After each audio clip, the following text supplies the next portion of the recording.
Welcome to, I'll speak into the mic since I was so terrible to those who didn't.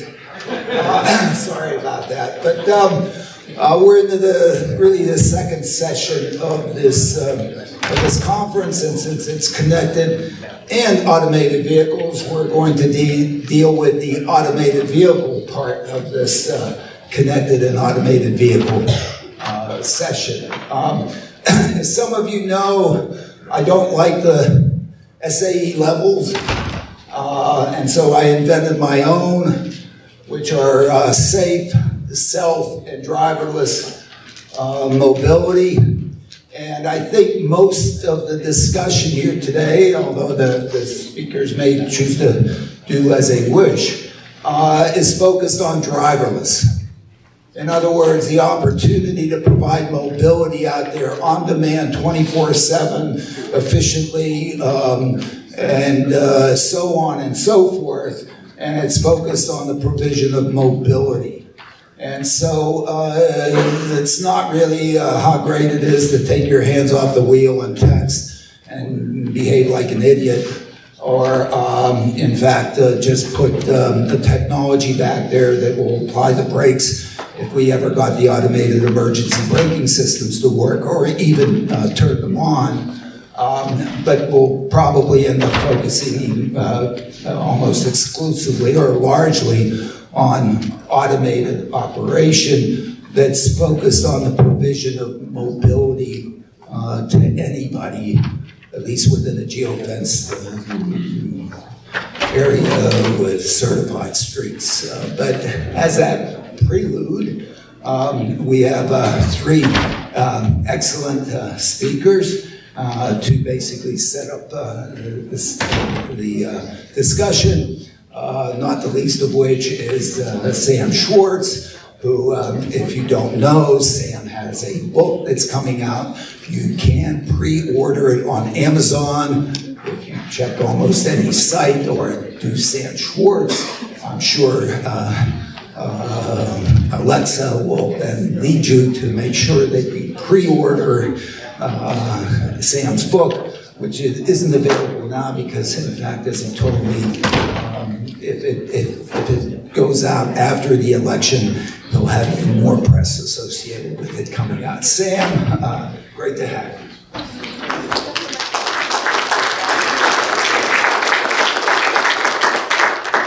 I did not pay Alain to promote the book, but thank you anyhow, Alain. Alain's been great, and I think he makes all his students read the books too, which is terrific, so thank you. The book, No One at the Wheel, will be released November 20th, but yes, as Alain said, you could pre-order it. There are many aspects to the book. I'm going to stick with the safety aspects today and some of the other aspects on the impact of traffic. I have a much longer presentation, but today we'll just focus on that.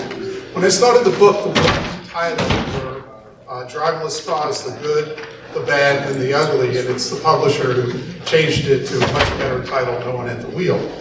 But the point of this is that there are scenarios before us, and AVs and driverless vehicles, but let's go to the AVs at the moment. There are all sorts of good outcomes that could happen with that. You could possibly see a diminishment in congestion. You could see more people that are served, people with disabilities. Or we could have a bad outcome, and we'll see vehicle miles traveled soars, congestion soars, and we don't really think about equity, and we don't think about poor rural people, and we undo a lot of the great things that we've seen in the last few years, especially here in New York City, and we undo the millennial trend. The ugly is widespread gridlock. We compete with transit systems. We destroy transit systems. We kind of repeat what we did 100 years ago when the automobile came on the scene. And in fact, I want to keep thinking about the history and the similarities. So we keep hearing that safety, safety, safety. If anybody gets in the way of safety, they're killers. Actually, Elon Musk said something like that to a group of journalists. If you get in the way of AVs, you're effectively killing people, was his quote. Let's deal with at the safety, and let's take a look at it. And I like what Alain always says, that most of the safety benefits can be achieved with safe cars without full automation. And there's lots of evidence to that. And we can take a look at the approach. In the United States, our approach is to blame the people that die in the crashes. They're the ones who caused them, or they were caused by human error when they killed somebody else. And that's an approach we could take, but we know that there are lots of ways we could reduce crashes. The Swedish take a different approach, that humans are fallible and they make mistakes. And they adopted the Vision Zero program. Road system, vehicles, technology, enforcement, design can change things, and they've demonstrated it. In the United States, over a roughly 20-year period, we saw fatalities come down about 11%. Last 2 years, they're climbing, particularly pedestrian fatalities. Swedish fatalities have been cut in half. New York City, and under Jeanette Soderkon, we saw a sharp drop in fatalities, which means that it's not the driver error. If we, those who work in government, can design the streets better, have programs that are better, we can reduce crashes. If we have safer vehicles, we can reduce crashes as well. If we have certain programs, enforcement programs, we can reduce crashes. New York City, pedestrian crashes are down 45% since it adopted Vision Zero. Fatalities have dropped by 28%.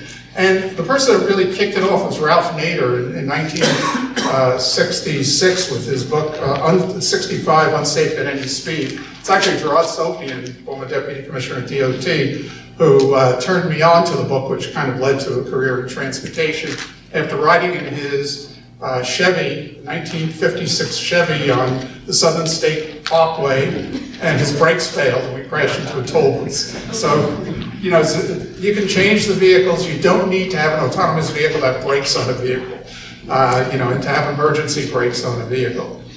So we hear this meme in the United States, 94% driver error. We can reduce fatalities by 90%. Just let us have a shot at it. Just believe in us in the AV industry.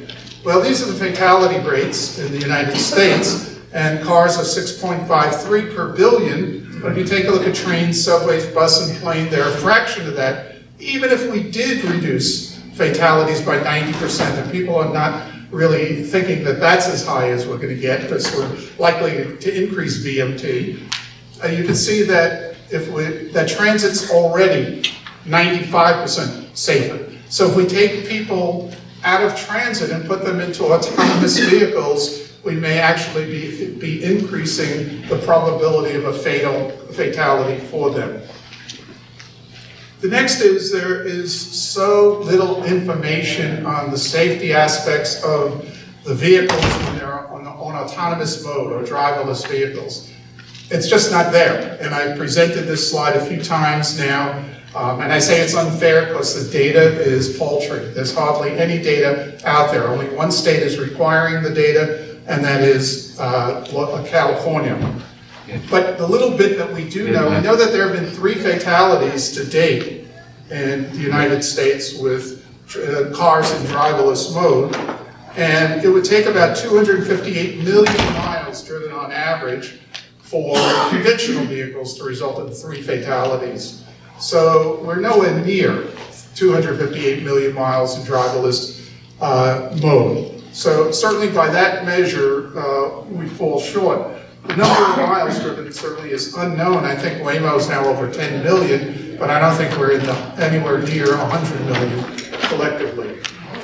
And I say that this is unfair because of the small amount of data, but the little bit of data, and this is from the California DMV, is a crash occurs with Waymo every 56,000 miles, and with GM Cruise every 6,000 miles. Now, many of them are minor crashes. In many of the cases, the other vehicle is to blame, but sometimes it's because the Google or the Cruise vehicle was accelerating on a highway at 1 mile an hour, couldn't find a gap, and of course, drivers aren't expecting that, and they've been rear-ended on that. But for conventional vehicles, it's much more. It's almost every 500,000 miles before there's a crash.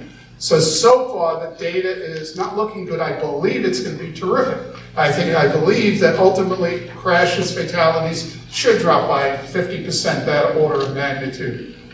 But we're not getting the information. If I am wrong, if you have better information, and I did this at Alain's Princeton conference, send me the information. So far, nobody has. So right now, I have to show you what's pretty unfair based on a small sample size.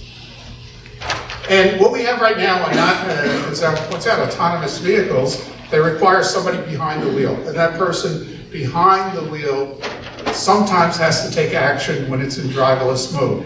And again, California is the only state that's recording what's called disengagements. 2/3 of the time it's the vehicle that screams, disengage, take over.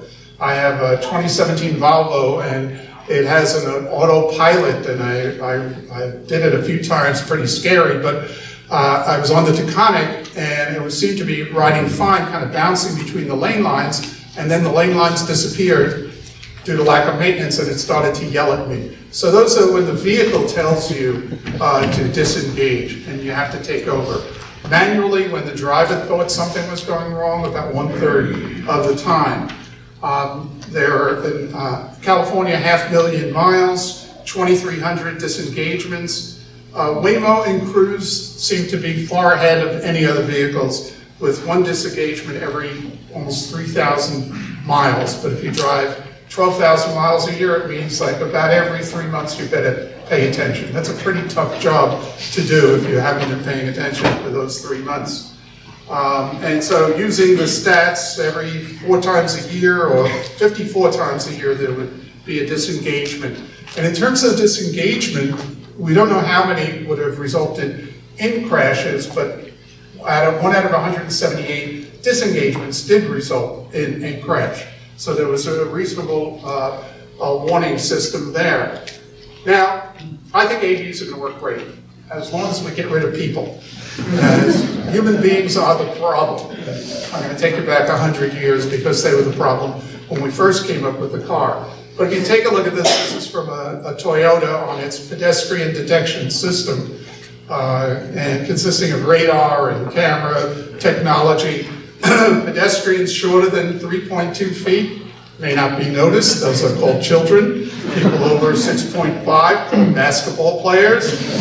People wearing oversized clothing. And it's kind of sad looking at this because this is the problem. And here we are in New York City. People walk, people bike, people scooter, people skate, whatever it is. The systems yet have not been perfected. And we have a real concern, and that is autonomous vehicles can be used as weapons. There's been a sharp rise in vehicles without bombs in them being used as weapons. Just about a year ago on the West Side Highway and the bike pedestrian path, a terrorist drove a vehicle, killing 8, injuring 13. And imagine now if that terrorist was 3,000 miles away. The terrorist was caught, he's on trial right now. But what if that terrorist had 10 vehicles at the same time going all over the city? So we need to be concerned. That's why I say we can't go too fast going forward on this. The second part of the health impacts. We are going to save lives. I am convinced in terms of traffic crashes per mile. Maybe if we double the vehicle miles traveled, we may not really save an absolute numbers of lives, but I think we will. But one of the leading causes of death today in overtaking smoking is inactivity. And the CDC and others have written about it. It's an epidemic that we have. I wrote about it in my previous book on Street Smart. And if you take a look at the deaths worldwide from inactivity, Lancet estimates over 5 million deaths from inactivity each year. And that's why it's an epidemic worldwide. Worldwide, about 1.25 million people die in traffic crashes. The 5 million inactivity deaths are usually, sadly, very long-term and very costly to society deaths. Every death is a tragedy. The traffic crash death, and I don't mean to sound flippant here, is a very short term in most cases on it. So society has to be concerned with this inactivity. Increase in inactivity, and it's not just the deaths, the diseases you think about, heart disease, diabetes, but it's a lot of cancers, because inactivity means you're weakening your immune system. Now I'd like to deal with the traffic impact, and the apps have given us a glimpse into the future. Because a lot of people are talking about AVs as being vehicles that will be rideshare vehicles, that they will arrive except without a driver. The growth has been enormous. It's been astounding. In about my half century being involved in traffic, I've never seen anything like what we've seen in the last few years. So we have to brace ourselves. What are the impacts? Bruce Schaller's done some terrific work, and I'm not going to go much into his work because he's here today, but one of the slides that he presented in an earlier version I want to hit upon, and that is that the apps have provided, in their first 4 or 5 years, more transportation service in areas that are already the richest in the city in transit. They added more traffic in the areas where traffic is the worst. And they added more service where we have generally our higher income people living. So it gives us a little glimpse into the future. We shouldn't make that same mistake. And where did people come out from what other modes? New York City DOT did a survey, and the survey on your left is based on, people were able to give multiple answers. So you can see 50% came out of public transportation, but the total is 123%, and it's hard to wrap your mind around a base of 123%. So I just normalize that to 100%, multiplied by 100 over 123. And you can see based on that, transit is over 40% of people coming out of transit, 35% out of taxis or car service. And drive, where we were promised they'd come out of driving, 10%. So it's important looking forward to not repeat some of the things and trends that we've seen in the last 5 years. The other thing about traffic is we're entering a period we're going to have multiple types of vehicles with multiple technologies out there. Some will talk to each other, some won't talk to each other, some will talk to the infrastructure, some will be level 0. There is an organization that has been formed to protect the rights of drivers. They're selling hats right now, Make America Drive Again. So, sorry about that. And we have the mixed technologies mean there's going to be confusion on the streets. And we don't know this period. It could be 20 years, 30 years. This comes from Vern Brush, and John Niles thinks it's about a 40 to 50 year period of mixed technologies. It's not as if we didn't experience that before.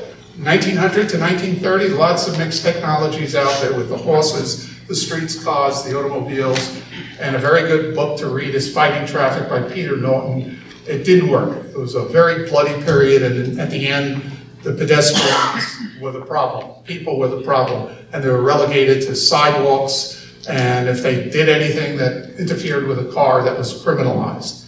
So here is the future without driverless cars, and the future with driverless cars. So the traffic is kind of uncertain. But what should we do? The first thing is to discourage private ownership and support AV integration with transit. It should work together. There's good mass transit out there, there's bad mass transit. The good mass transit needs to be supported. The bad mass transit could be replaced by microtransit, could be replaced by last mile services, and emphasize the last mile. And be concerned at the start with system equity and low income, disabled, elderly, and anybody that knows me, congestion pricing has to be implemented in 2019 as our year in New York, but I would say cities around the world should start thinking about congestion pricing. Many of them have already done that. And don't mess with what I think is a very healthy bicycle and pedestrian growth in cities. And this has been going on around the country and around the world. An opportunity to reallocate parking, a tremendous amount of space could be released. And start thinking about legislation enforcement policies preemptively. Don't wait until we have a problem, because by then there'll be such a big constituency, it'll be very hard to undo a problem when that happens. I've been pushing for the AV sector. They're going to use our infrastructure. They need those lane lines painted. They need the infrastructure to be working. Let's, at the very inception, have a charge per mile driven or per hour in traffic. so that they help upgrade and maintain our systems, because we know in the United States we cannot maintain our roads. We cannot maintain them adequately for AVs. Develop a counterterrorism strategy, humanize street design, and I'll talk a little bit about that, and establish a typology plan, which means that there are, unlike what happened a year ago, industry would get together, would be public-private agreements with compliance with local government rules and regulations. These vehicles, it would be impossible to ride in pedestrian areas. There are other areas where they would go very slowly because the pedestrian would be king in them. And then in local residential streets, and I think you get the idea as you see this go on. And this is not a pipe dream. Madrid is about to do this. And I think one of the quotes that I like is, if you see the third bullet, pedestrians may cross anywhere, not just at crosswalks. They recognize the pedestrians were here way before the cars, and the cars have to adjust to the pedestrians. And I'm going to do a little time travel now, because it's important for us to remember history. So we're going back to 1911. People walked in every which direction. And you can see as people are walking, look at this gentleman, we're going to tell him now, we're going to shine a light in your face, and you have to stop. Think how inconceivable that would be to a person in 1911, telling them not only will you have to stop, but when you do walk, you're going to have to walk adjacent to buildings, and we're going to shine another light in your face, and then you can walk. And if you don't do that, if you don't do what you've been doing for 50,000 years as a biped, we're going to throw you in jail. And we're going to criminalize it. So now we say you can walk. Let's see if I think this. There we go. And now the light is green. That person can walk. And now we're going to go not back in time, but somebody's come visit us. Actually, somebody's here right now. She comes from 2100. She'll be out in a moment to tell us a little bit about what happened in 2100 with autonomous vehicles. By 2030, she's a little shy, I'm sorry. I'll relay what she means.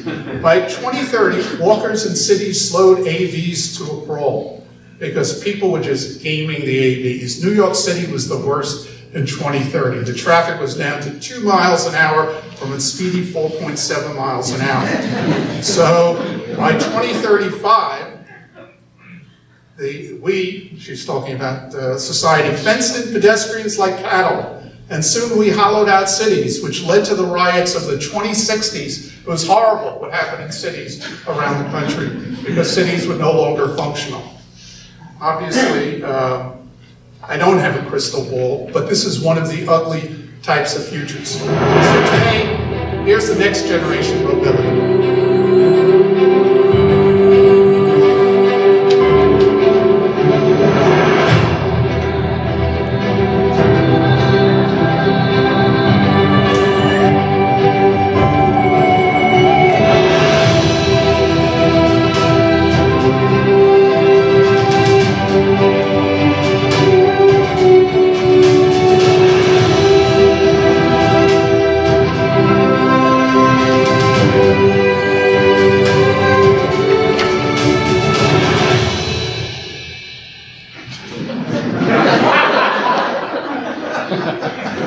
We don't need Rube Goldberg solutions to get around town.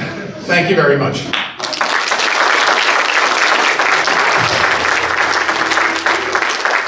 Thank you, Sam. Sam did a slightly longer version in my class earlier this fall, and the students, of course, loved it. And also had the pleasure of having Bruce Schaller in my class, and Bruce is up next here. And to talk about really the autonomous taxi of the future as it exists now with a human driver, and he probably knows more and has looked at more in terms of the implications and the opportunities and challenges associated with mobility on demand when you don't have a car. And in some sense, yes, maybe it's not for Manhattan, but it's certainly for Central Jersey, Mercer County, and the outer boroughs. It may be perfect. So Bruce, come on up.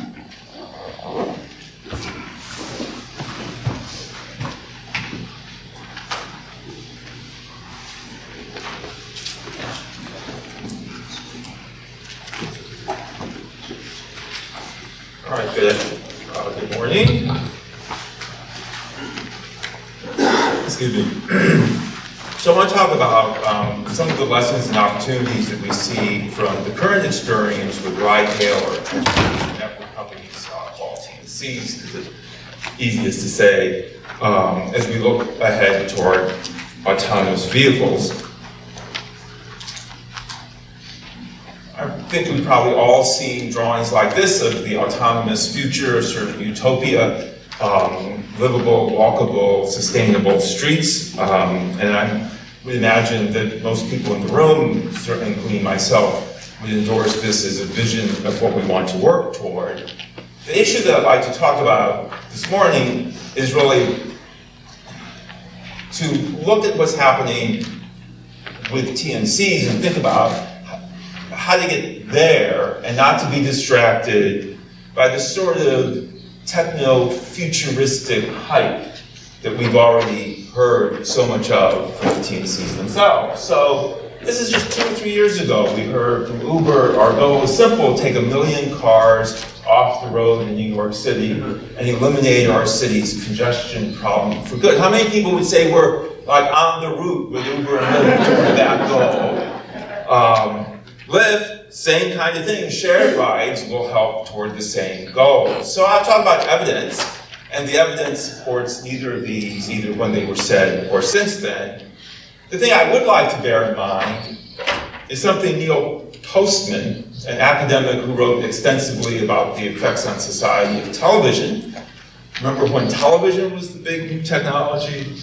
And then the personal computer. So he wrote, in 1998, at the dawn of the internet age, technological change is not additive, not just adding something to what you already have.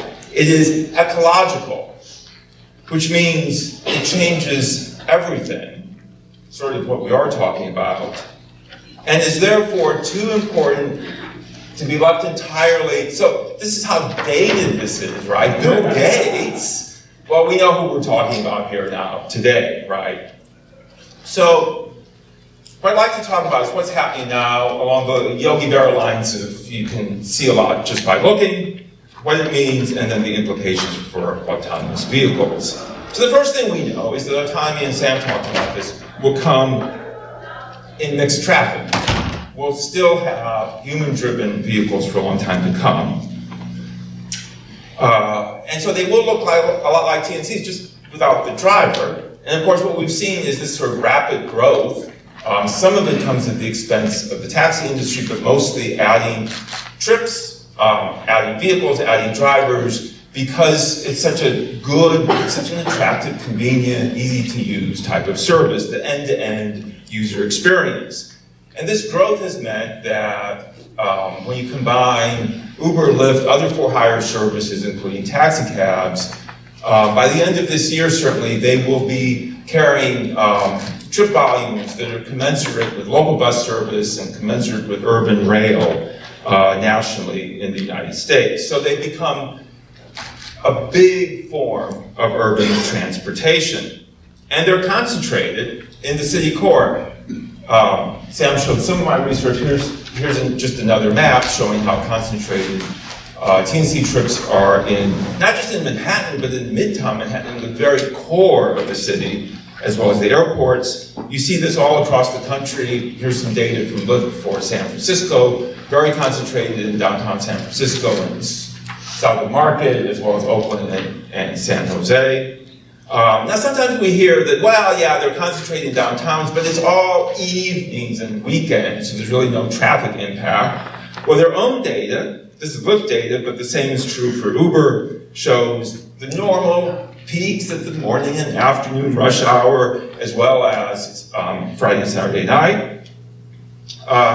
So they cause just as much traffic as the normal vehicle, as a personal car, as any other vehicle, and by my calculations have added over 900 million miles annually to the streets of New York City. Other studies in other cities have shown the same sort of additional mileage from the growth of TNCs. There's a study out just last week in San Francisco showing that they account for 50% of the increase in congestion in the last 6 years in San Francisco. My guess is the figure is probably about the same, maybe even higher in New York and other big cities. So one point here is more traffic, but there's a solution, we're told: shared rides. Shared rides, this is the early days, as Robin Chase said, and shared rides will solve all this because you'll have lots of people riding together, and you'll have less VMT and less congestion as a result. And in fact, Uber and Lyft are, I believe, very focused on making shared rides work. I've talked to the engineers there at the companies, and you can see no more hardworking, dedicated, and smart individuals that are working on this. So I think they're working on it, but we need to see not just effort, but we also need to see, well, results. So that's what I talked about in my report in July.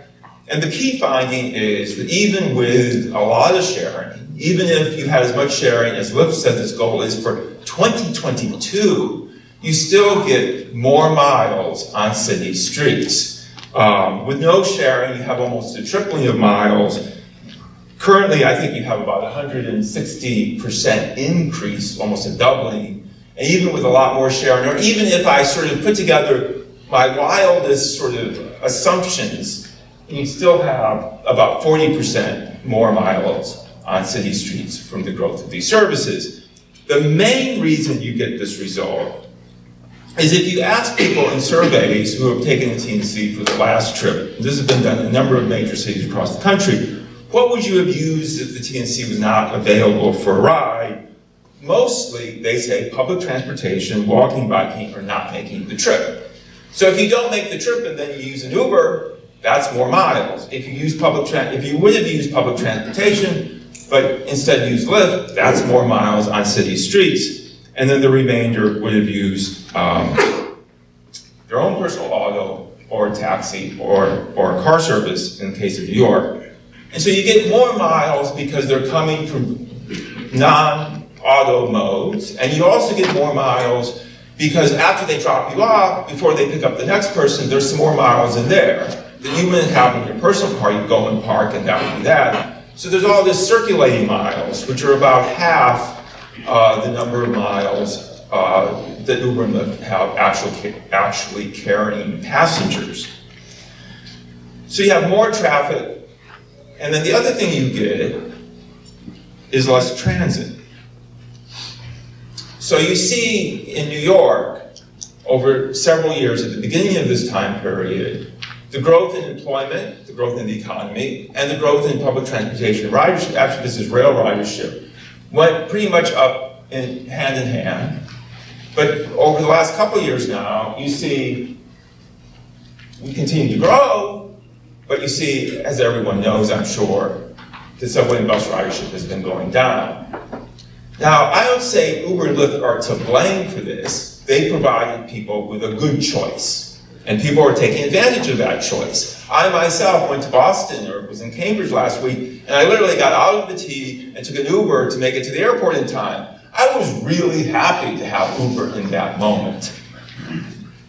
But it has some real implications. And you see it in New York, Boston, Chicago, San Francisco, and other major cities. The same type of trend where we have continued really robust economic growth in these cities, but flat or now declining public transportation ridership.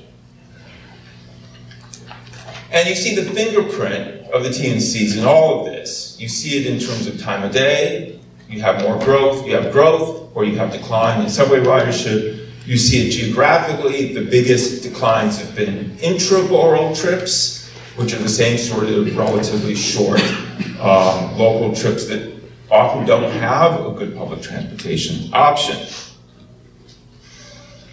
So what the customer is saying in all of this, and this is a very much customer-driven process, is that people want what? Save time, reduce stress. And Uber and Lyft have been excellent in offering that sort of easy-to-use, reliable service. Now what's been really interesting, and so those are the trends over the past several years, what's been really interesting in the course of the past year or so is that in order to really further grow their business, and maybe to meet some of the concerns that people have been talking about, is they've really been emphasizing the shared ride idea.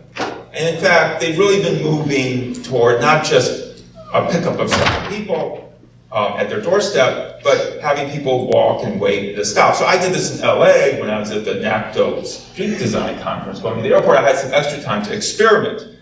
So I said, well, let's take Uber Pool Express, which made me walk probably 15 feet to the pickup point. That was convenient. But then, you know, I had to wait a few minutes. And so it starts to be this sort of leisurely thing where you walk, you wait, you get in, the driver goes this way and that way, we stop, we wait for a few minutes for a passenger who doesn't show up.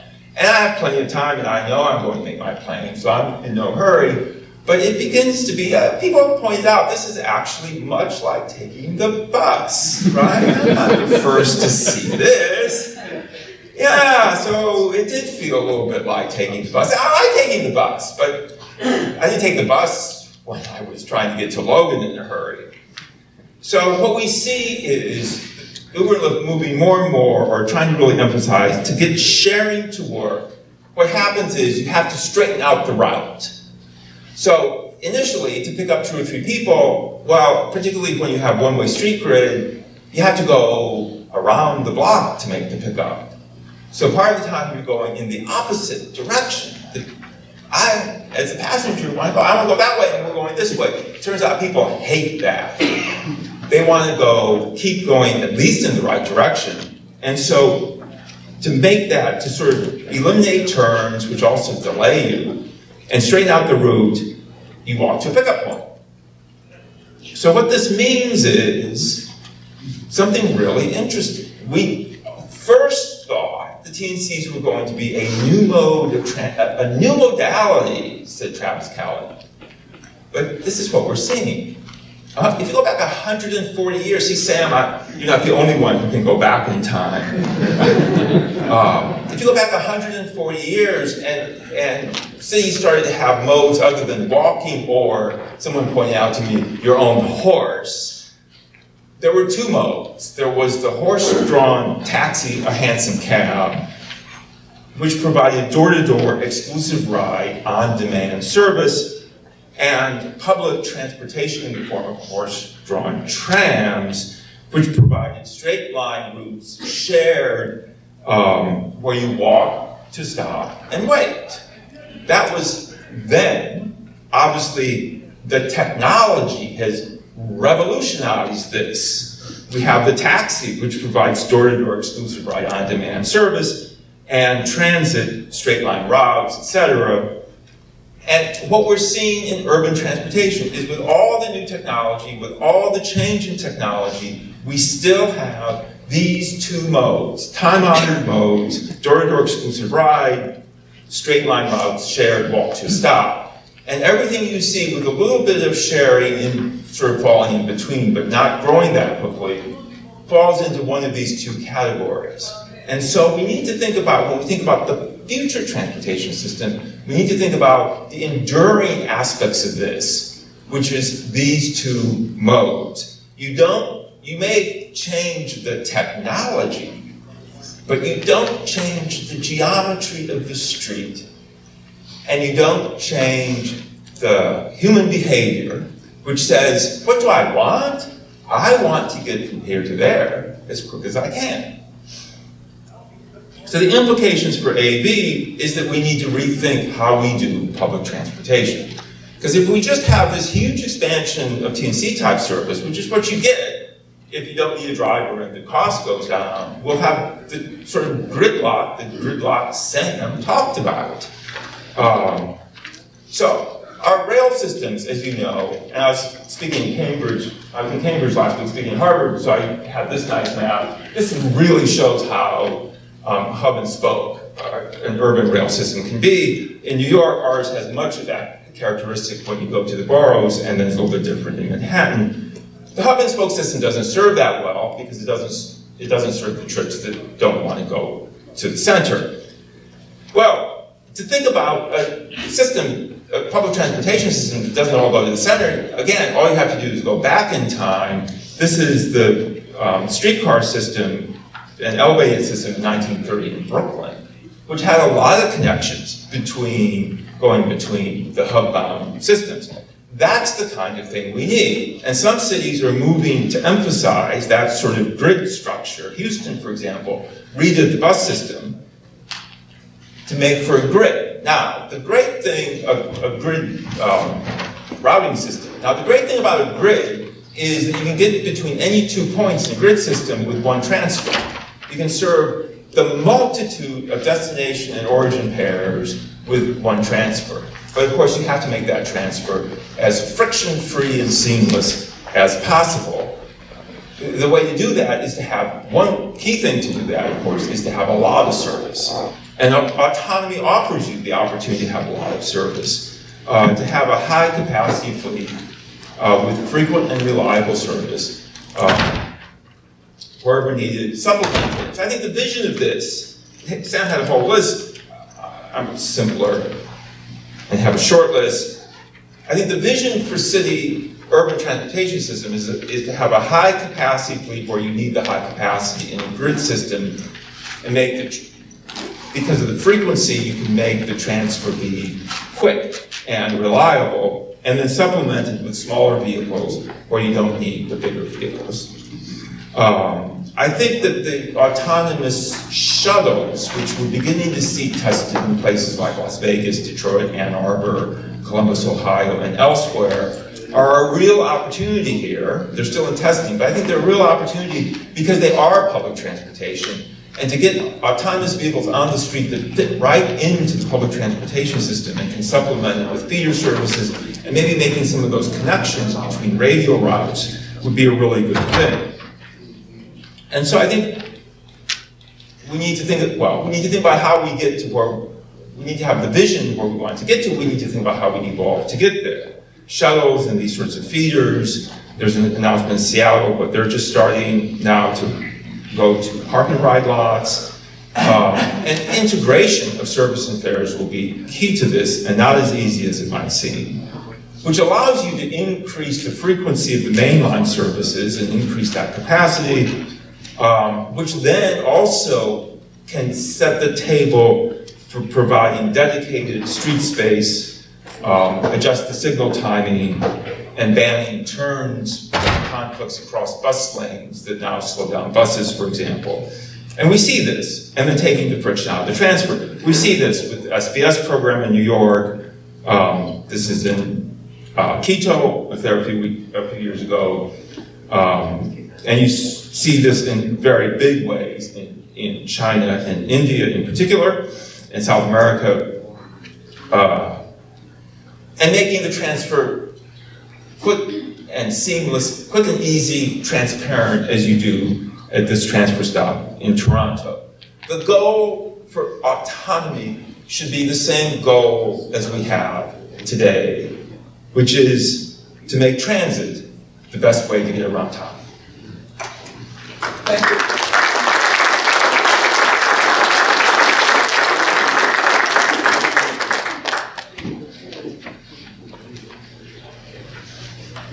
Thank you. I guess I'll make some comments after Mark speaks. So Mark, guys, go. Coming next, talk about some of the legal issues associated around this. Law professor here at NYU.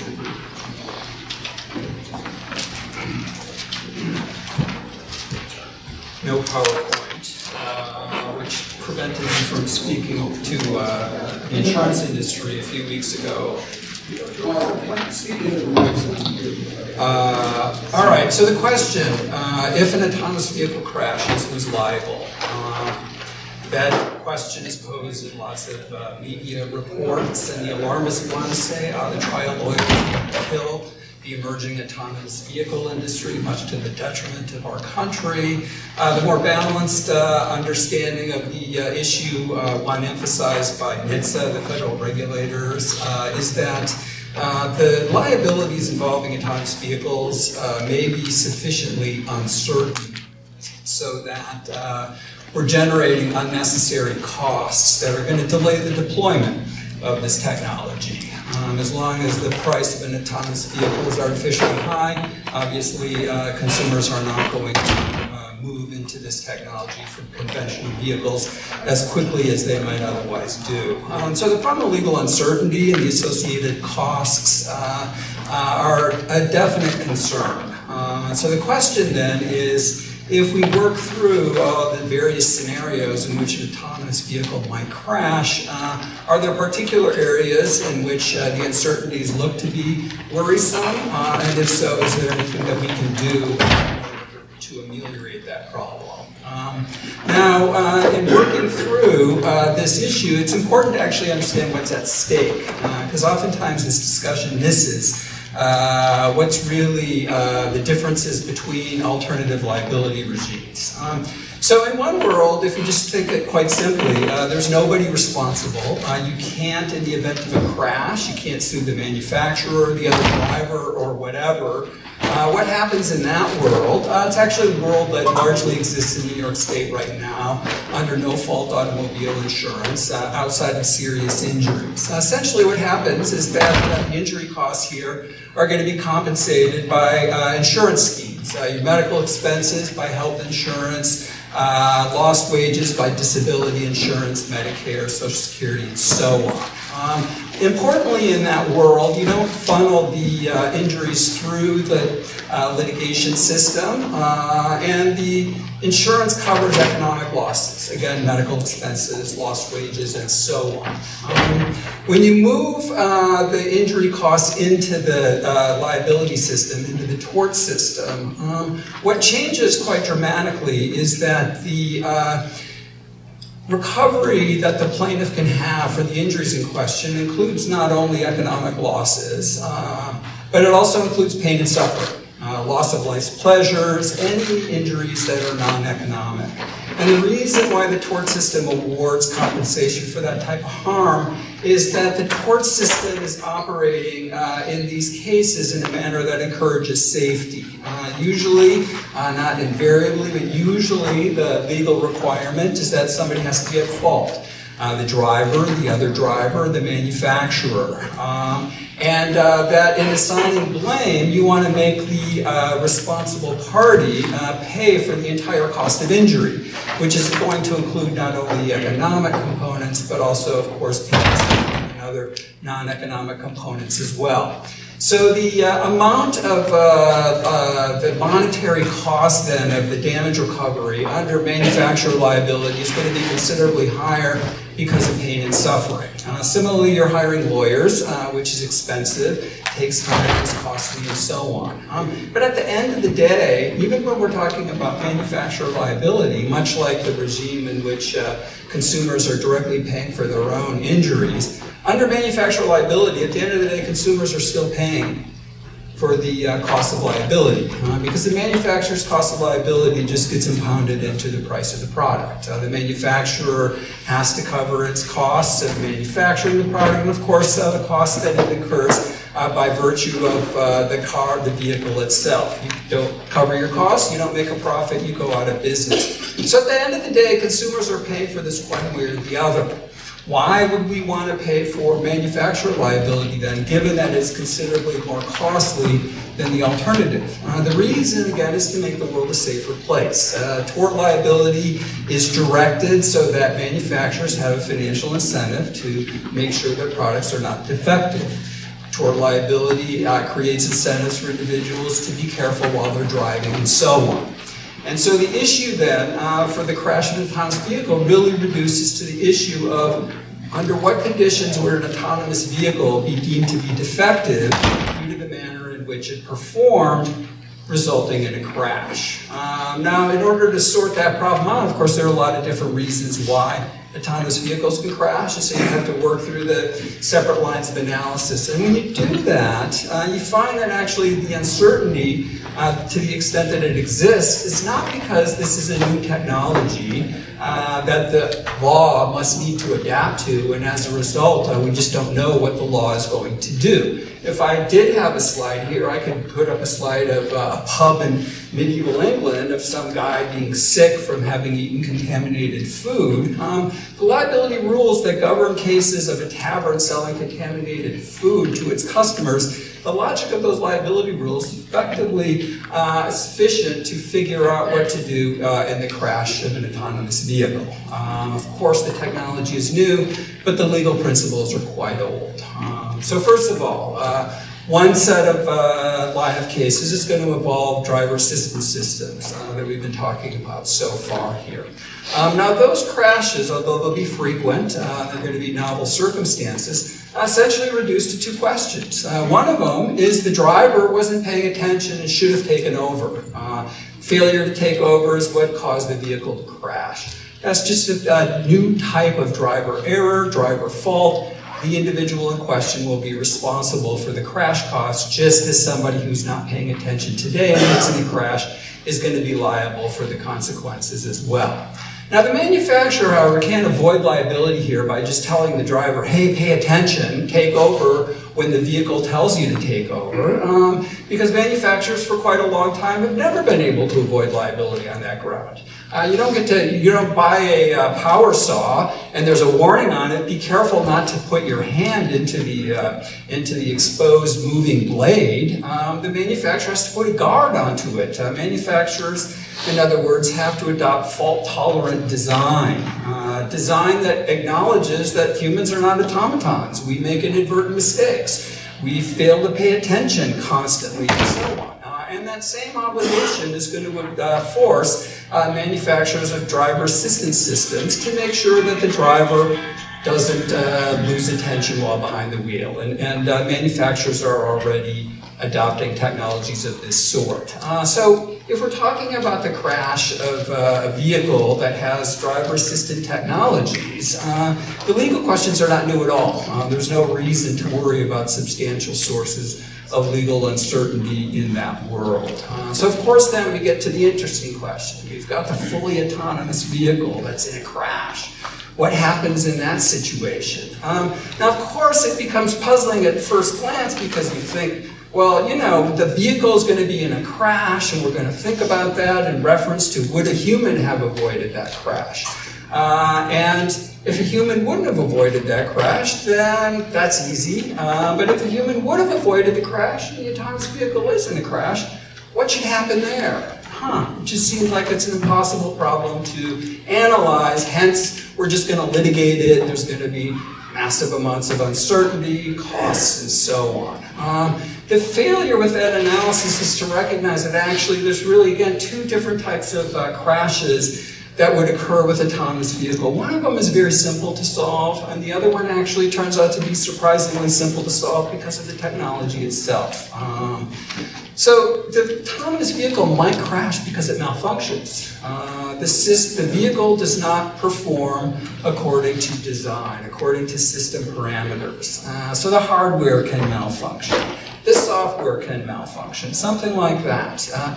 Obviously, those are easy cases. Just like today, a tire explodes, an airbag shoots metal into you or something like that. Clearly, the product is defective in that respect. A product that malfunctions is defective under any law of the states around the country. The manufacturer is liable. You sell a product that malfunctions, you deserve to pay the consequences. And nobody's going to have difficulty with assigning liability to manufacturers on that basis, with one exception. If a vehicle's hacked, that's a malfunction that ends up having interesting properties. Clearly, an autonomous vehicle is not programmed to be operated by an unauthorized third party. That would be a malfunction under existing law. Those liabilities can be very uncertain and systemic. And so any discussion about manufacturer liability for autonomous vehicles needs to give serious separate consideration to hacking. So I'll flag that as, yes, that's a legitimate concern. It's difficult to insure against those risks to the extent that it's a result of terrorist activity and so on. The difficulty of insuring against terrorist-related activities after 9/11 illustrates the point. So hacking is a legitimate concern. So now we move off of hacking. We've got a vehicle that now, not malfunctioning, we've taken care of the problem of malfunction. We've got an autonomous vehicle that's performing according to system parameters. And it gets in a crash. Who's liable in that event? I think that's really the question that the media reports and so on are focusing on without being sufficiently clear about the issue that they care about. So if an autonomous vehicle is performing as designed and it is in a crash, who's responsible? Now again, the reflexive move is to say, well, you look at the circumstances of the accident and you answer the question in relation to the circumstances of the particular accident, just like we do today. The problem with that move, and the reason why it's a mistake, is that unlike crashes today, which largely involve individual circumstances, individual drivers reacting to individual situations and so on, in which we make individual assignments of fault, when you're talking about autonomous vehicles that are performing according to system parameters, the way that you evaluate the driving performance of the vehicle is in relation to the system. In effect, if all of us were in autonomous vehicles, the same autonomous vehicle driven by the same operating system, there is not a room full of different individual drivers. There is in effect one driver, the operating system of the autonomous vehicle, that is operating across the entire domain represented by all of us in the room here. So if any of us are in a crash, the way that you evaluate the driving behavior of the autonomous vehicle is not in relation to the individual instance, because if you just focus on the individual instance, you're going to miss all of those other situations in which the autonomous vehicle avoided a crash that the human would have gotten into. An autonomous vehicle is going to be reasonably safe or not defective if systematically, not in the individual case, but if systematically it performs in a reasonably safe manner. So how do you make that determination? Well, you look at aggregate crash data. How does the vehicle perform? What is its crash performance relative to some baseline? Now the baseline ends up being an interesting policy problem. Should it be a conventional vehicle? If so, what type of conventional vehicle? Should it be a conventional vehicle driving out on the freeway? Should it be on the streets of Manhattan, and so on? Now that question, if you leave it to the courts to litigate on a case-by-case basis, is going to be incredibly expensive, uncertain, and so on. It'll get resolved over time, but it'll take decades to do so, and it's going to be extraordinarily expensive, difficult for the industry to react. So this is an area in which federal regulations could really step in and make a huge difference. Now, unfortunately, the industry believes that it doesn't need to be regulated, big surprise there, but also NHTSA itself at this point is not indicating that it has any desire at all to regulate this emerging technology. The fact of the matter is that the technology is being regulated right now by the state law of torts across the country, the rules that I've just been discussing here. So if there's no federal regulation, we're just going to leave it to the states, and when we get to the crash of an autonomous vehicle that's functioning according to system design, you're going to end up having difficult, costly litigation that, in my view, is unnecessary. NHTSA could come in, and this is where its expertise would actually be quite helpful. It could set up federal minimum motor vehicle safety standards that a manufacturer must certify that the vehicle can perform in a manner systematically that would meet these standards.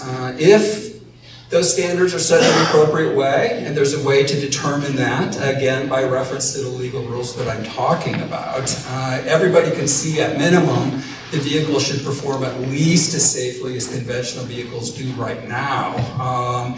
Can make a pretty straightforward argument that if an autonomous vehicle performs twice as safely as a conventional vehicle, then there is no way at all that it would be deemed to be defective under the current liability regime. So there's a clear safe harbor that can be identified under the existing liability rules. So if NHTSA were to promulgate regulations that specify the operating conditions under which autonomous vehicles must perform in order to generate the data that would allow the manufacturer to determine that systematically this is how safe we perform relative to conventional vehicles. A vehicle that satisfied that standard would then, as a matter of federal constitutional law, preempt any conflicting state law. We'd have vehicles that systematically perform in a reasonably safe manner. We could also, when NHTSA promulgates these regulations, since we're largely talking about Category 4 SAE, I'm sorry, Alan, I know you don't like these categories, but Category 4 just says the autonomous vehicle is going to perform in limited domains. You You could certainly imagine a federal regulatory regime in which the autonomous vehicle has been certified for level 4 out on the freeways and things like that. But in order to get certified to be in New York City, you have to satisfy different testing conditions in order to prove that your vehicle can function safe in that manner. But that's a great role for federal regulation. Absent federal regulators stepping into the breach here, that's where we're going to get the litigation, that's where we're going to get the uncertainty, and that's where we're going to get the unnecessary delays and so on. So it's all avoidable, and I think the industry, if it were smart about this, it would embrace this proposal, and I think NHTSA, once they saw that the industry would benefit from this kind of approach, you would think would also be willing to take it. But again, there is regulation going on right now at the state level. Just a targeted intervention at the federal level will go a long way toward making sure that the legal landscapes for autonomous vehicles is sufficiently smooth so that we can move into this new world without undue cost and delay. Thanks.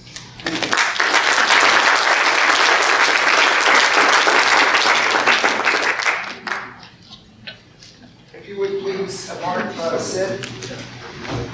Sam? Well, maybe I'll just stay here.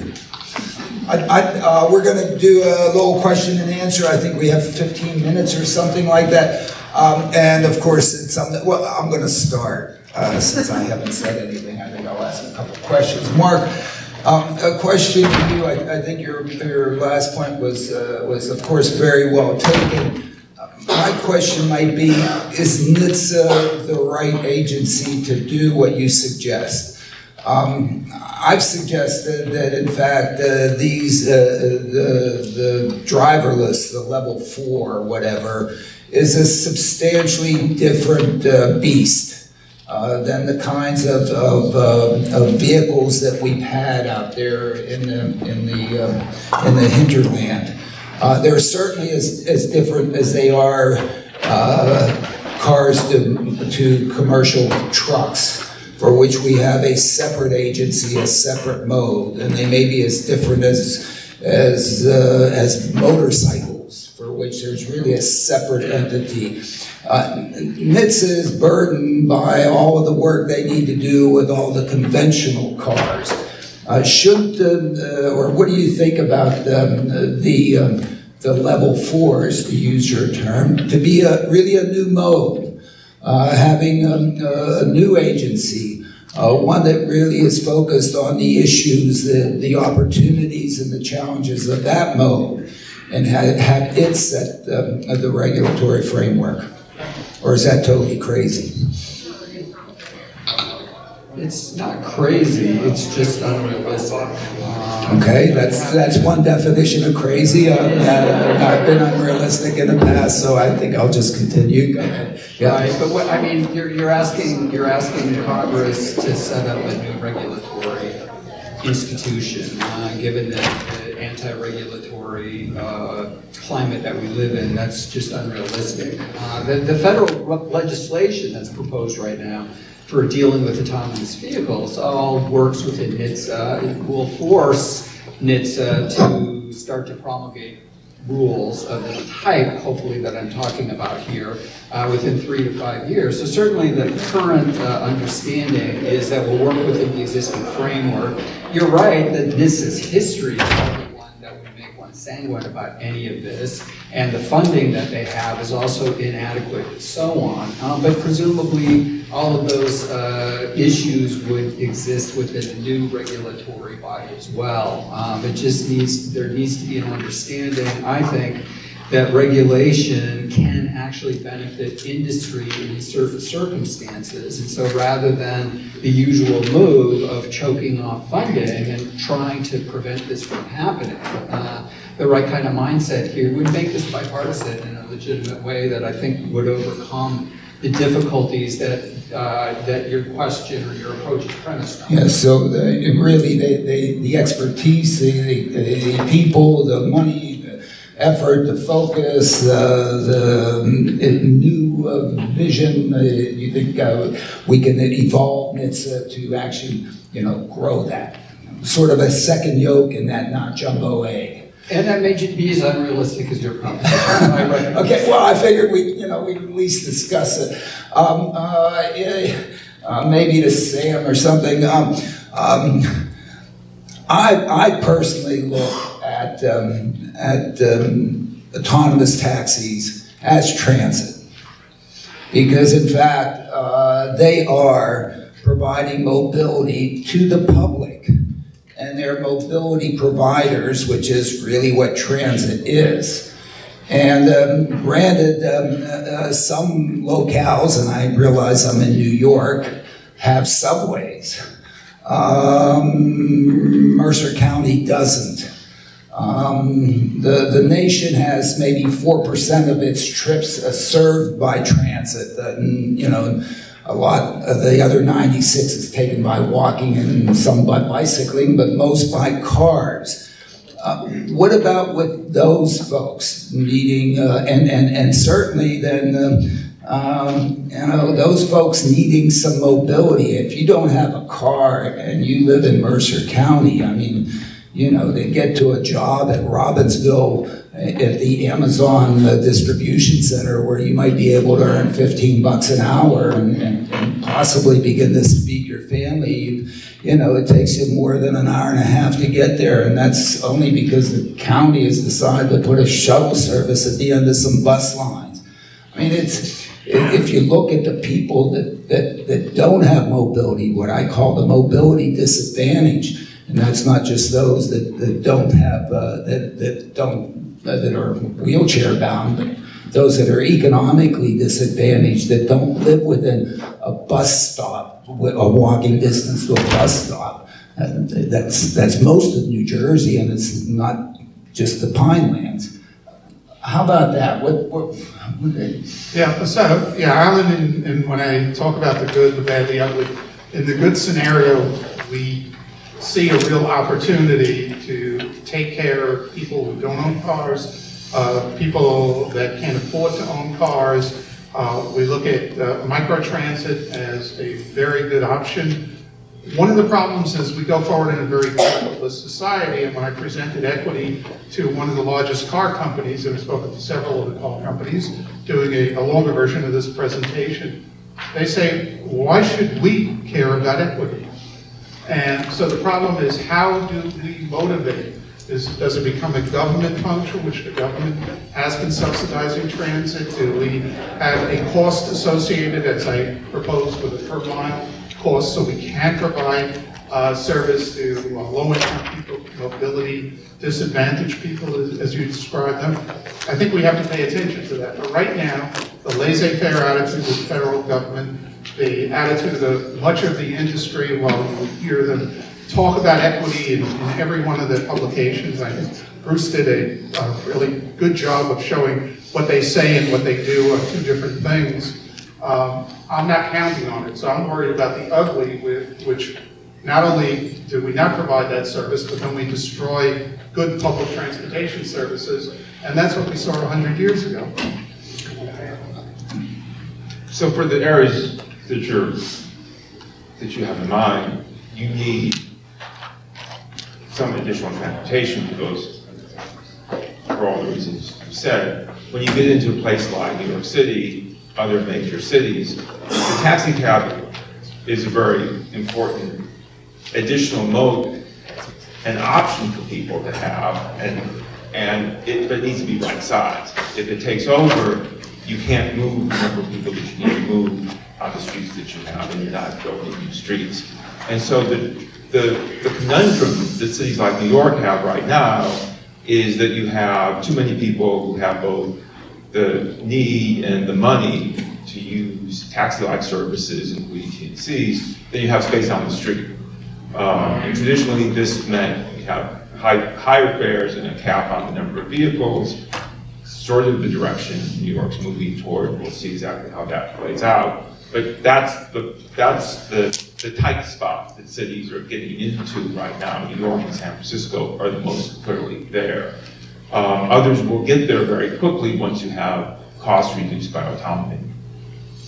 One of the things that I've proposed to the New Jersey legislature and working on in New Jersey is to basically create or think about a concept of a common carriage obligation of the fleet operator that is providing this mobility service.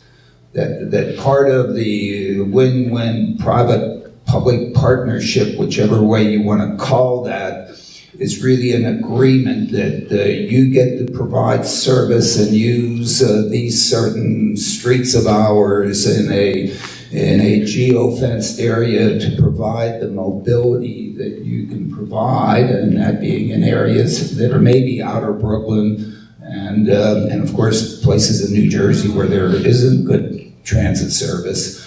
But the quid pro quo, the common carriage obligation, is that you prioritize your service to the most mobility disadvantaged sector that needs to travel within that geo-fenced area. And you serve them on a priority basis, and then with your excess capacity, because of the peaking curves that you show, a lot of other people could be using it. Is this, for any of you, is this an approach to try to get at, hey, let's not kill the good transit that we already have, but out here we have these enormous transit deserts where there is no, those people are just, they're left out in the cold. It's to be a huge change, and I think a good one, for these services to be labeled and to be treated in the law as common carriers, which could apply then both to places that you don't have good transit. It could also be applied in crowded, congested places with things like requirements for passenger miles per vehicle mile, for example. And in that way would then actually supplement the public transportation system instead of largely supplanting it, which is the course we're on now. Yeah, so how do we make that economically feasible? You know, giving them the right is one thing, whether they really will follow through with it. A formula I've been looking at so far, have not been successful, is looking at poor public transportation, which is pretty heavily subsidized, taking that subsidy and see if the private sector can offer a better service at a lower price. And a more extensive service in places where they have extremely no service, and they probably shouldn't be there, right? Yeah, exactly. But where they have service, the government's already paying a price for it. The government is offering a lumbering, 40-passenger bus with 3 passengers on it every 30 minutes or every hour, and it may be that microtransit or Uber Pool or something like that can offer that service at a fraction of the cost. But it has to offer the service. It has to be there, and it has to be part of the mandate. Part of the common carrier obligation there is to have transparency, is to have access to the data, is to be able to, prove it to me. Okay, Mark, any thoughts? That's somewhat. It's certainly your bailiwick, or part of your bailiwick. Yeah, no, as long as you're moving in that regulatory direction, to the extent it's not economically feasible, you could address that by perhaps giving a monopoly to a particular operator, that they have that entire market. As small as it is, they still have the whole thing. To the extent that market is not still sufficiently large to make it viable, you can then start to look at public subsidies and so on. So it does allow you flexibility that you're not going to get from a pure market-based solution. Open it up to the floor, yes. If you could please speak up, or... Me? Yes. 2 questions to Mr. Schwartz. Last year, I think it was, a insider trader was driving himself to a grand jury meeting in Texas. He floored the car and drove into an embankment.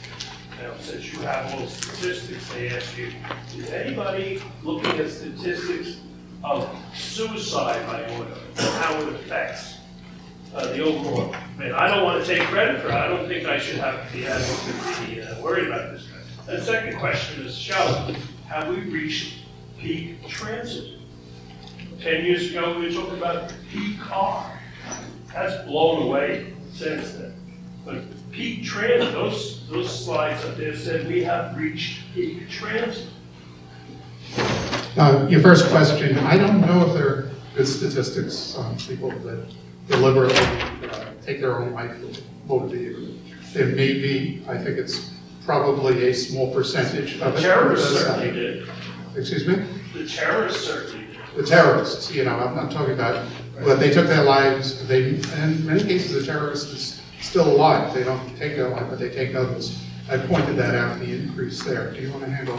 I think in the transit or in the railroad field, I'd hate to say, Princeton Junction is a favorite place for that kind of activity. The metro line or whatever is going 125 miles an hour, and it's instantaneous. So we've reached peak transit if we've reached peak city. And this is the concern that is at the core of the research findings that I've been working on. The only way you have Manhattan, Chicago, Washington, D.C., San Francisco, Seattle, etc., is if you can pack a lot of people into a small space. And the only way you can do that is if not everyone drives. If everyone drives to the city center, you have Phoenix. You don't have New York. And to the degree that everyone wants to drive and insists on driving, you have gridlock.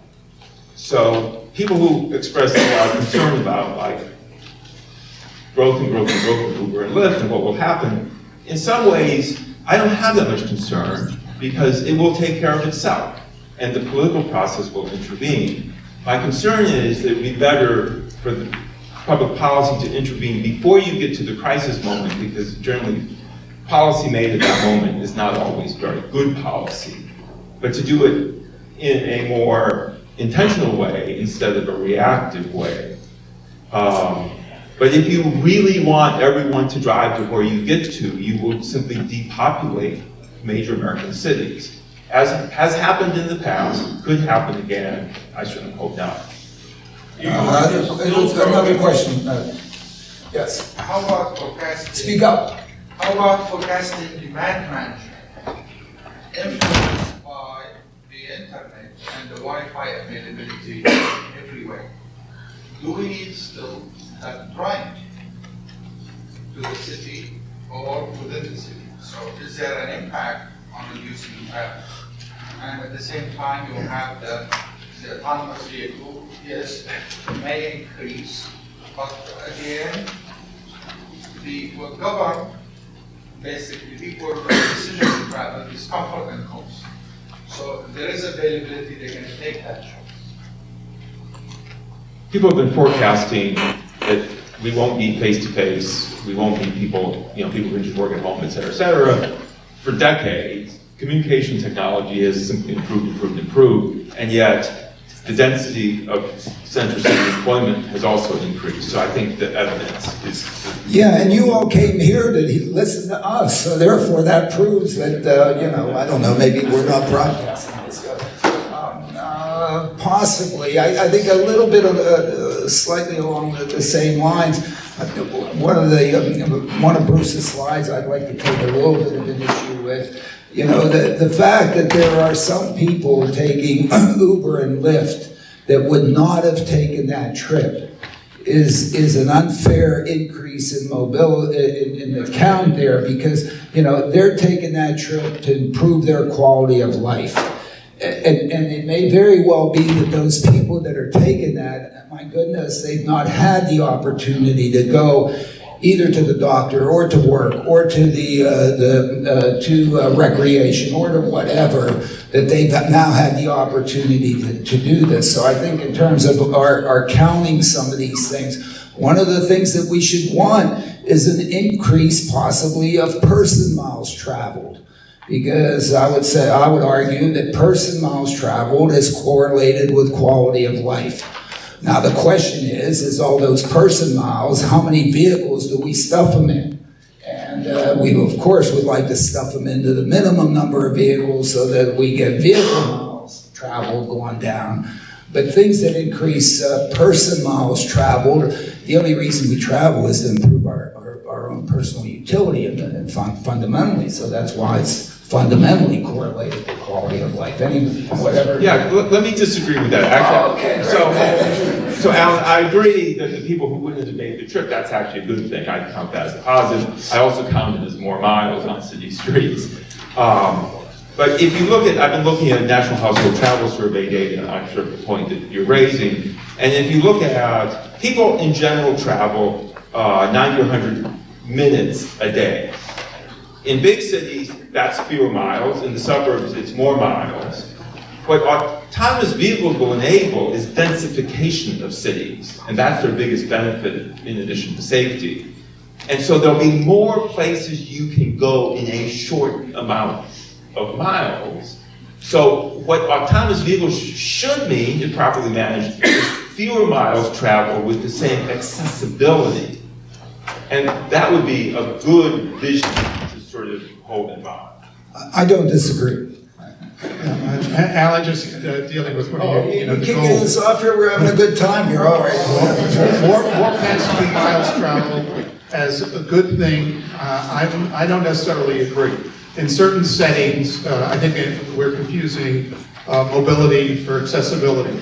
In some communities, Manhattan's a great one, Brooklyn is a great one, you can accomplish so much in very few miles. And a number of cities are measuring the amount, the mode of walking, and that's not going to measure your passenger miles traveled. So in a lot of areas, yeah, you're offering more service, but I don't think our goal should be to increase passenger miles traveled or maximize passenger miles traveled. We'll debate it online, so. We'll take one more. You got your hand, man. We're keeping you from lunch, so if you want to leave, you can leave. Whatever, go. So, good question for Mark. So, what do you think about the trolley problem? Shall we still regularly enforce it in the alternative? Thank you for that question. I love that question because that basic question is the one that justifies the entire body of state tort law that I was describing. Why, when we're driving a car today, do we have to be careful? Are we subject to liability rules that we have to be careful for pedestrians and bike riders and people in other cars? Is because the concern is that without legal obligations, we would all favor our own interests over those of strangers. That's the basic regulatory problem that the body of law that I'm talking about addresses. And the trolley problem is nothing other than a statement of that basic problem. The trolley problem, if you don't know it, is in a situation where a choice can be made should you choose to save more people or fewer people. And that poses a difficult problem of moral philosophy, but as it gets translated into the autonomous vehicle context, it's become a statement of the problem: should the designer of the operating system of an autonomous vehicle program the vehicle to save the occupants at the expense of other cars, pedestrians, bike riders, and so on?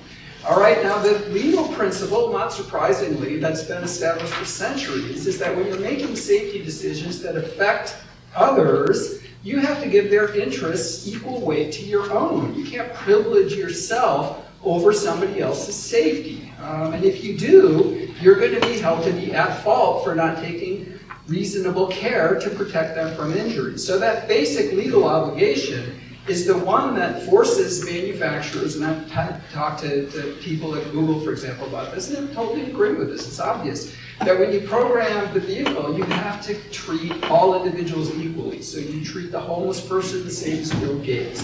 You treat the young person the same as the old person. You treat the person in the vehicle the same as the person on the street. That's the basic obligation as a matter of law.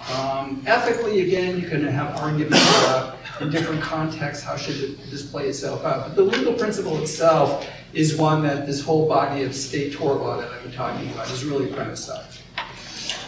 Thank you, Mark. That's the clearest answer that I've ever heard to the hundreds of times that I've heard the trolley car problem. I always said my answer to it is kill them all. I don't know. I mean, these things are making decisions every 30th of a second. They're making the decisions between this and that. And just at some point, which is really the probability of anything occurring at exactly the same time, of course, doesn't exist because time's a continuum and there's no exactly the same. And so therefore it's a nice philosophical thing for us to have lunch over and a cocktail. So let's go to cocktail hour.